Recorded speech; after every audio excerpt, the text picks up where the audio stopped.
This is Democracy Watch. Mark, we've got some news here. Republican Andy Ogles has now introduced articles of impeachment against Kamala Harris, one regarding the border, the other for purportedly hiding Joe Biden's cognitive state from the country. So right off the bat, does this come within 100 miles of high crimes or misdemeanors? No. And first of all, who the hell is Andy Ogles?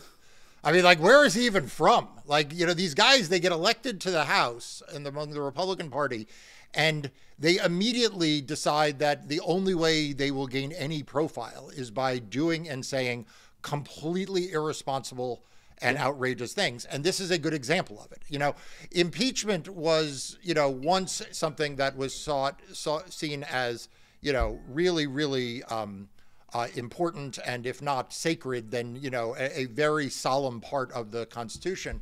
And so it was reserved for, you know, things that, you know, where someone had been accused of a crime, or in the case of Donald Trump had, you know, instigated a violent insurrection against the peaceful transfer of power, right?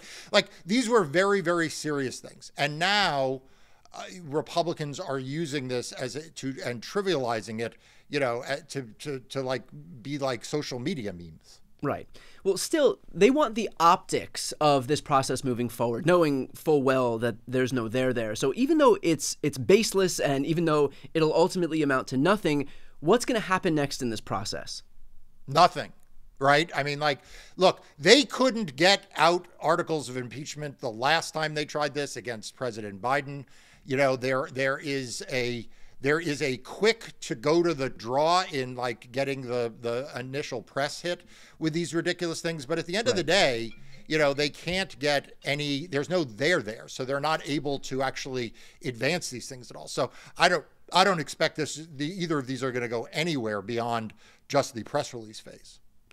We also heard reports this week that House Republican leaders are begging their members to stop launching racist and sexist attacks against the vice president. So what do you think, Mark? Are House Republicans capable of taking that advice?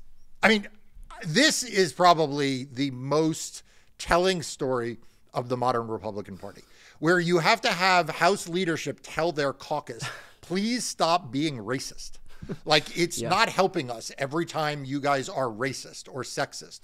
Like, no, they're not capable of helping themselves, because so many of the members of their conference are in fact racist and sexist. And so, you know, but it is really speaks volumes to what the Republican Party is today, that this is what they have to do.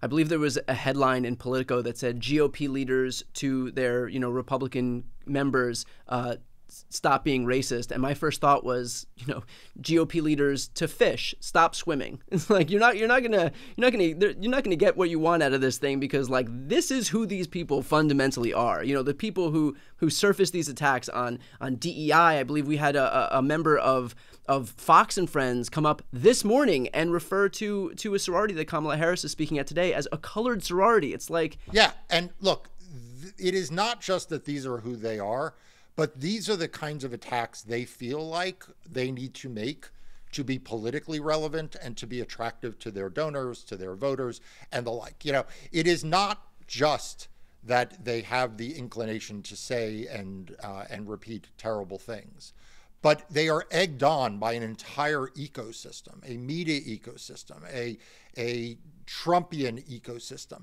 that honestly rewards those kinds of things. Right. So telling them to not do it is not just like telling them, as you say, you know, don't breathe air, but it's also saying don't get the dopamine hits, don't get the reward cycle that you get from doing those things. Right, and that is why these people are there, largely just to build their brands. I mean, there is not a lot of legislation being passed. You look at someone like Madison Cawthorn, who in large part, I mean, other than getting kicked out of the conference because he was exposing his own party, he didn't even have legislative staff. He just had comm staff, because the whole goal here for these Republicans, the incentive structure, is just for them to build their brands, get social media famous, not pass any legislation. In fact, do whatever they can to prevent legislation from being passed, and then just call it a day. Right. And I want to say how dangerous that is, because it is not just that you have members of Congress doing this, but this is actually the majority, right? This is, they are in charge. Their job is to actually advance legislation through the House.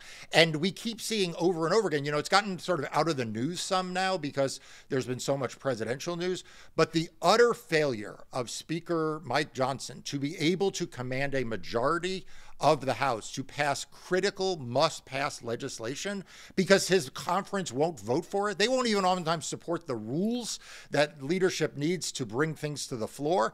It is an absolute disaster, which is why everyone needs to make sure that in addition to all the excitement that's going on at the top of the ticket right now, which is well-deserved, that you also focus on these critical House and Senate races.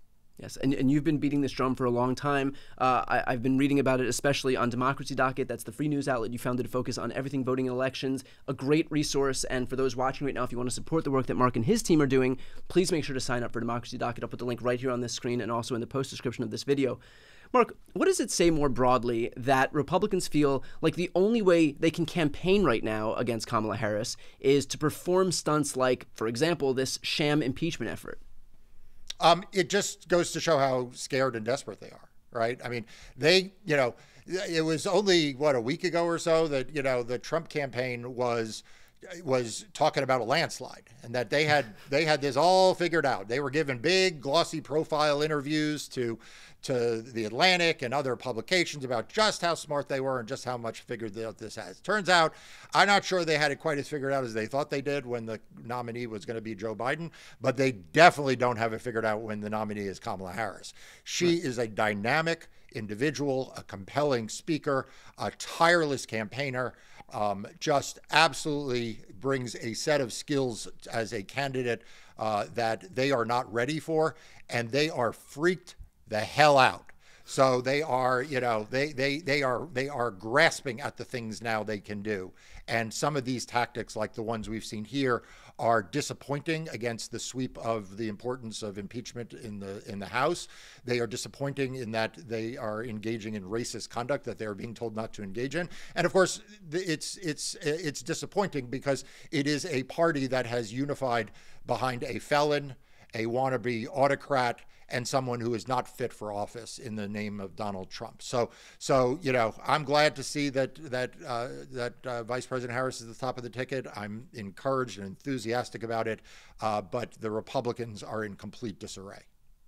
And uniquely suited for this moment as well, because we have this unprecedented moment where the Republican nominee, the nominee from the party of law and order, is a 34-time convicted felon, and the Democratic nominee, these lawless Democrats, is a prosecutor herself. So uniquely suited to be able to, no pun intended, prosecute this case for a second Democratic term in the White House against Donald Trump.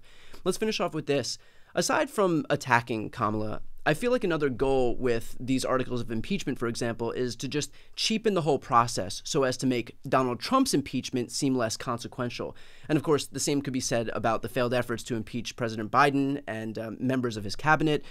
Would you agree with that? 100%. And I think it's actually an overlooked aspect of what the Republicans are doing.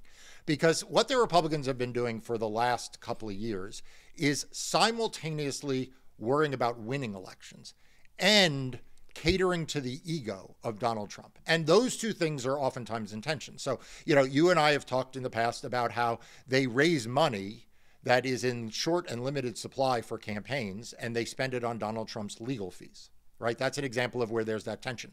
They replaced, they lost the opportunity to put a competent party operative in power at the RNC and instead put in place the daughter-in-law of Donald Trump. And I know you're a big fan of her recording career, so we're gonna have to... I do love her music. You do love her music, but this is the latest example of it, right? Which is that they are sacrificing the seriousness of the legislative process, the seriousness of the impeachment process, the fact that their job is to serve their constituents and the American public, and they are not doing that. And why are they doing it?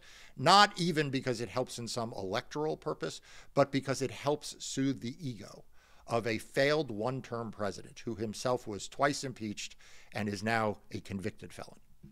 Perfectly put. We'll leave it there. Again, for those looking to support the invaluable work that Marc and his team are doing in Ground Zero right now, which is in the courts, please make sure to sign up for Democracy Docket. Again, I'll put the link right here on the screen and also in the post description of this video. I'm Brian Tyler Cohen. I'm Marc Elias.